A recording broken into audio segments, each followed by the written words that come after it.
to continue now with a lightning talk towards mailbox typing for Erlang, and Simon Fowler is going to present it. Thank you.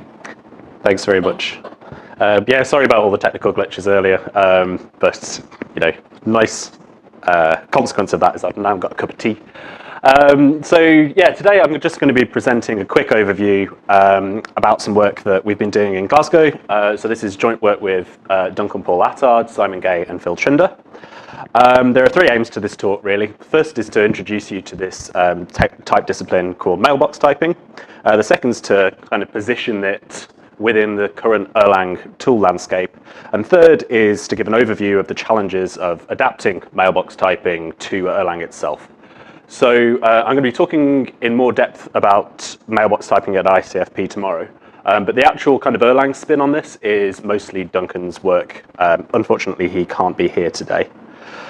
Okay, so I'll start off just with a quick example. So here what we have is an ID server. And the idea is we seed this ID server with some number. And then whenever we go and make a request to this server, we get back the ID and then it increments the counter and so on. So you can think of it as an Erlang gen sim, basically. And the way that this is structured is we've got the ID server over there. We receive an init message. We then go transition to the loop. And then that does an infinite loop. And if we get an init message again, then this is a violation and we raise an error. So just to let you know, this is kind of pseudo Erlang code, but it's mostly what Erlang would look like. And then when we set it all up, what we do is we spawn the ID server, we send it an init message, we send it a get message, and then we wait for the result. Okay, so this is quite a simple thing, but we can still screw this up. So the first thing that we could do is we could forget to send a reply, right, in that receive. And at this point, what we would do is we'd send a get message, we'd do the receive, and we'd hang there forever. Second thing is we could send a second init message. So at this point, what we would do is we would trigger that error message there. We could do something really silly and we could deadlock ourselves, so do a self-deadlock by trying to receive before we've actually sent the request. So, I mean, this seems silly, but there are certainly going to be places that you could end up doing this and it'd be slightly less obvious. We could misspell get. Now, this is more something that is going to be quite common, right? We could do GTE rather than get. And at that point, again, we'd then have to go and start debugging things. And as well as that, what we could do is, there are variations of this, sending messages that are never processed, especially if that's in a tight loop, then you go and get yourself a memory leak. Okay, so what we're trying to do is to kind of get some kind of a tool which can catch these sorts of concurrency bugs. And there are a couple of things that we might like. So we might want it to be kind of lightweight, execute fast, have a tight integration with development. So IDE integration would be perfect. We want it to be scalable. So we want it to be able to be used on large code bases. We don't want things like state explosion, for example. Annotations are very helpful as well, not only for the tool to be able to use, but also for us to be able to document the code and sort of say explicitly the sorts of invariants that we want. And finally, we want it, as much as we can, to be static, right? So static typing allows us to have early error detection, and it allows us to avoid some of the defensive programming idioms that we need. So as a kind of high-level view, we can see a spectrum of various tools, and I'm going to give just an idea of these. But on the one hand, we've got some kind of lightweight static analysis tools, things like Dialyzer, very, very popular, works using code annotations, it's scalable, it detects errors early, but concurrency is not what Dialyzer concentrates on. On the other end, we've got things like Concuerror, systematic testing. Here we have things like test suites. It's slightly less scalable, and it's not got that kind of intrinsic sort of loop with the development, but it's very, very good at finding concurrency errors. So what we're hoping for And I'm not claiming that we can do this yet, but what we're hoping to do is to get to some kind of a middle ground where we can have things which are, static typing and targets concurrency, and hopefully catch some nasty bugs along the way.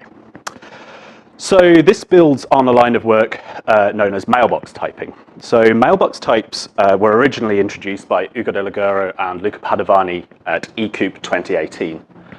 And the idea here is what we do is we assign a type to first-class mailboxes, right? So for those of you who are knowledgeable about session types, these are definitely not session types.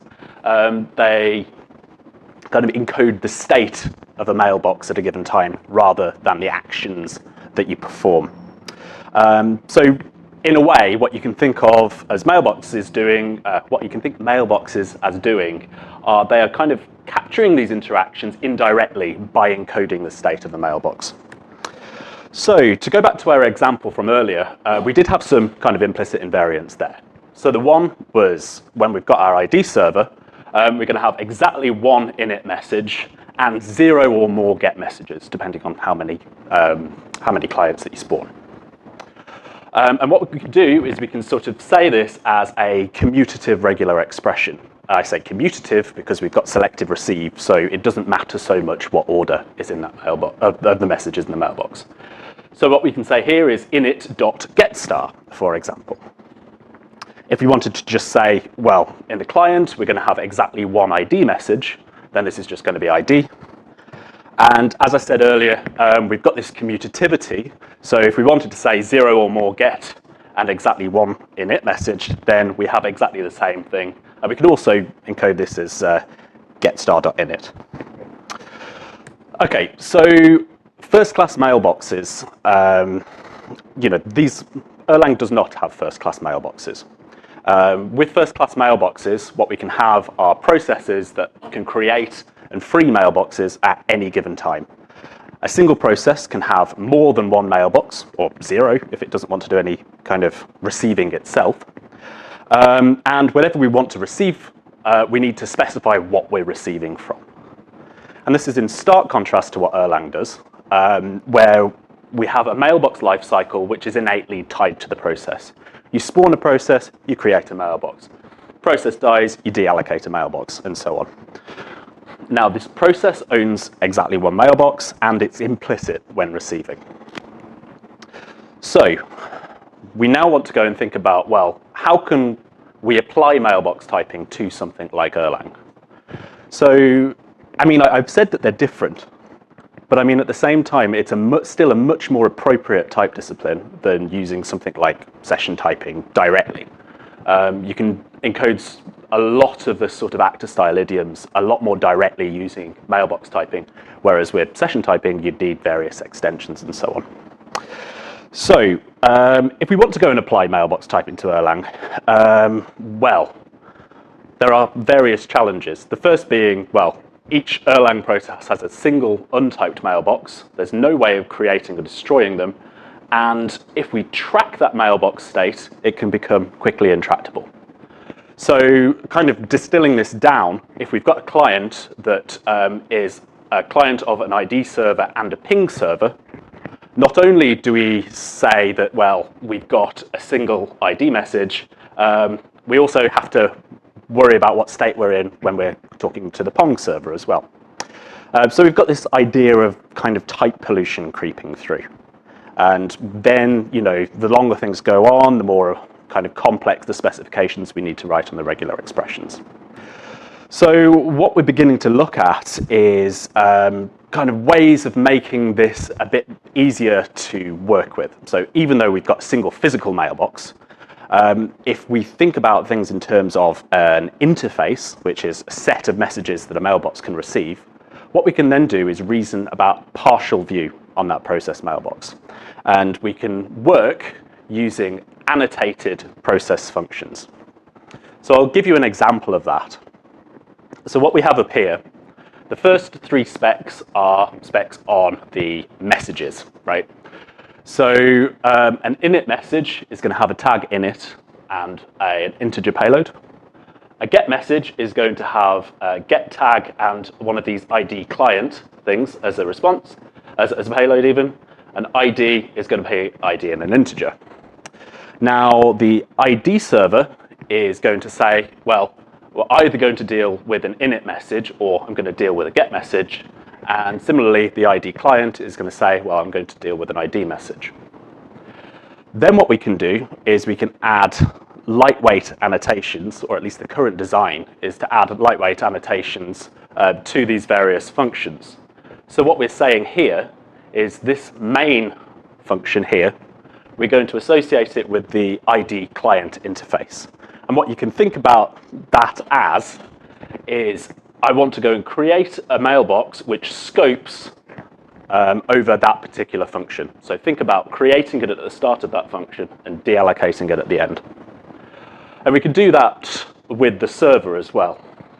Now, before we receive, what we'll want to do is we'll want to assert one of these commutative regular expressions, and we also give the name of the interface there as well. Now, because we can call out of these things, we also want some other annotation which says, okay, we're not creating a mailbox here, but we do need to use this particular mailbox, so please thread it through. So, so far what we've done is, well, we've got a theoretical underpinning of mailbox types for a core calculus. It was originally as a process calculus, but a lot of work had to be done in sort of seeing how we could get this, take this from the world of concurrency theory and put it into the world of programming languages. So I'll talk about that tomorrow. We've also got an OCaml implementation of a type checker for this calculus. What we're currently doing, and what Duncan's leading on, is the design of an Erlang typespec-based mailbox typing approach. So these are early thoughts about the design. We've not got the implementation completely down yet, but our approach is to have a Erlang front end and then use these things as a translation into our existing tool to start off with, and then kind of build it into a native tool later on.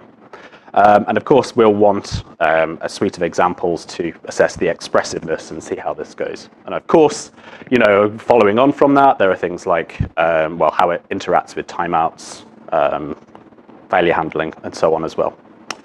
Okay, I think I lightninged that enough. Yeah, there we are.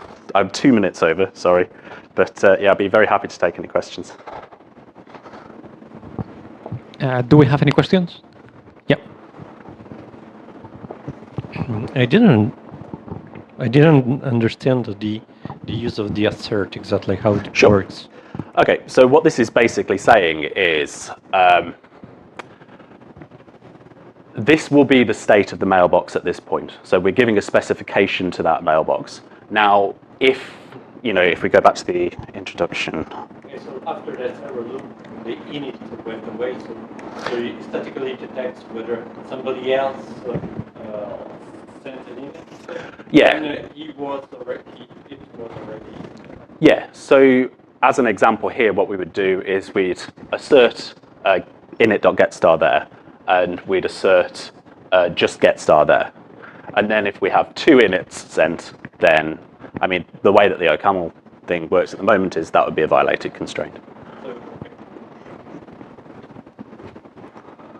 And you can do that with the multi-part interaction?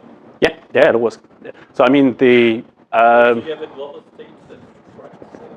Yeah. So, the way that it works is we've got a type inference algorithm, and it generates. You generate pattern inclusion constraints, and then it boils down to a regular expression inclusion problem, and then you use a closed form solution, then ship it out to Z3. Thank you.